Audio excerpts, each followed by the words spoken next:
Je suis le docteur Aïssaoui, fondateur du premier centre privé de la procréation médicalement assistée en Algérie. Donc l'idée est venue suite à la pratique courante. J'avais un cabinet dans les années 90 et vu la fréquence de la stérilité et de la demande des malades, nous avons commencé par l'insémination artificielle qui était accessible.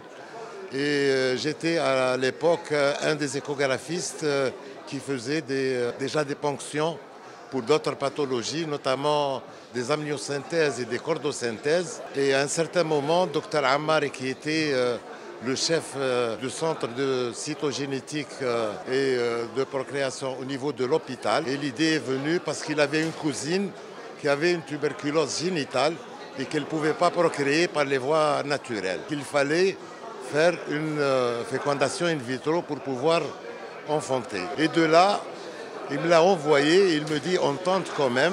On a commencé donc avec les balbutiements de l'époque. Il n'y avait pas les moyens de...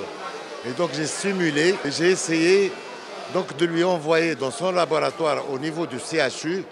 Il a été surpris de voir les premiers ovocytes déjà fonctionner et l'idée est venue et on a complété donc notre formation. La formation a débuté en 1997. On a commencé avec une équipe un peu... les premiers centres en Afrique, c'était à Casablanca.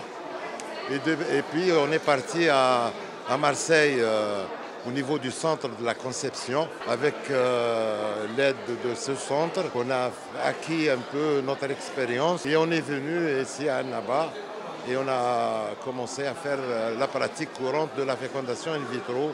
Et on a eu le premier bébé le 27 septembre, année 2000. Et la création du centre a été année 99. Et depuis, maintenant, ça fait quand même 22 ans. Nous avons fait énormément un chemin. بما صحة الفارابي صحتكم هي أولويتنا.